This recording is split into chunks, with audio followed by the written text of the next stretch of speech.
Welcome to the place where you can find answers for your problems happens in everyday life. Today we're gonna talk about goals, motivation and dopamine by Andrew Huberman. He is a neuroscientist and a professor at Stanford University who has done research on the brain and behavior, particularly on the role of neurotransmitter dopamine in learning, motivation and decision making. Dopamine is a neurotransmitter that plays a number of important roles in the brain, and Dr. Huberman tells how to stay motivated and how to control dopamine. We've all heard that the more specific a goal is and the more specific we are about when and how we are going to execute that goal, the higher probability that we will actually achieve that goal. And indeed that's the case, but there's an additional feature that's not often discussed that is vitally important and in fact maybe more important than having a specific time of day or a specific endpoint in mind.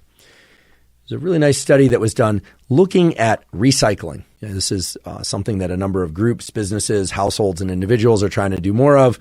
They're trying to lower carbon footprint or contribute to the world in some general way by throwing away fewer things that could potentially be recycled. So this has been studied in the context of the work environment where a business decides and lets everybody know that there's going to be a greater effort toward recycling cans or bottles and cans, etc. And then the way these studies were done is that the janitorial staff was swapped out temporarily for researchers that actually measured the number of recyclable items that showed up in the trash and not in the recycle as a function of the total amount of trash. Why did I say as a function of the total amount of trash? Well, it's a way of controlling for differences in beverage consumption from one week to the next. Anyway, the point is they were able to very carefully measure how much people are recycling before and after this call to action to recycle more. And what they found was if they said, we are going to try and recycle more, try not to put cans and bottles in the trash, there, of course, was an improvement in recycling, but it was pretty modest.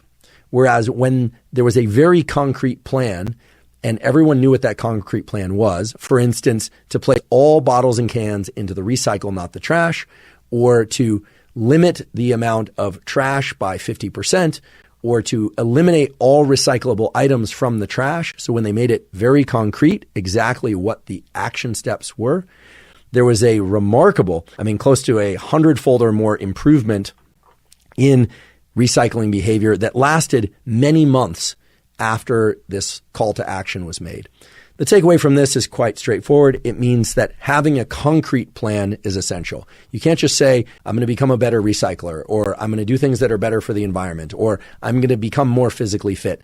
It has to be a specific set of action steps that get right down to details about what success would look like. I've heard this before described as what does right look like? What is the actual outcome that one would like to achieve in terms of action steps? So not necessarily feeling states. It wasn't that they all sat around and said how great we're all going to feel about ourselves and the world when we accomplish this goal. It was very concrete statements, very concrete plans about action steps that would deliver one to one's goal. Somewhat straightforward and intuitive, but nonetheless worthwhile.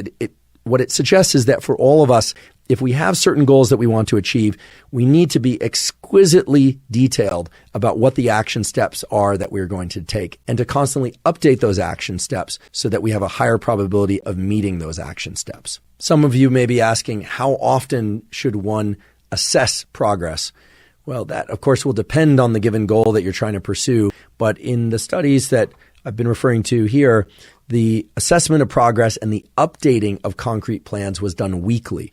So it seems like weekly is a good starting place to address how well one performed in the previous week, and then based on that performance to update the action plan for the upcoming week. So weekly seems like a good solid rule of thumb for setting particular action goals and assessing one's progress towards the immediate and longer term goals.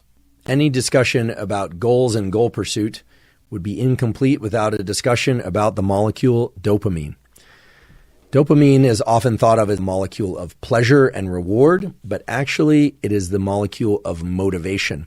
This is best illustrated by a classic set of studies that have been carried out in both animals and in humans.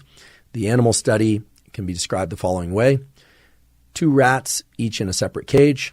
You can provide those rats with the opportunity to indulge in something that they like food or mating or heat if it's cold in the environment, or a cool spot in the cage if it's warm in the environment, and so forth. And what you find is that rats will very readily approach the rewarding thing. They will mate, they will eat, they will pursue something that is of pleasure. Now, if you are to take one of those rats and deplete its dopamine neurons, you can eliminate its dopamine neurons or block dopamine in the brain. What you find is that those animals will still enjoy pleasure. They will consume the food, they will mate, etc. However, their motivation to achieve pleasure is vastly reduced.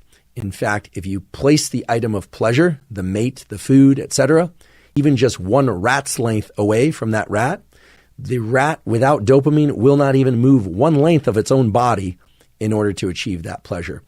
And there are naturally occurring experiments in humans that mimic that result very accurately.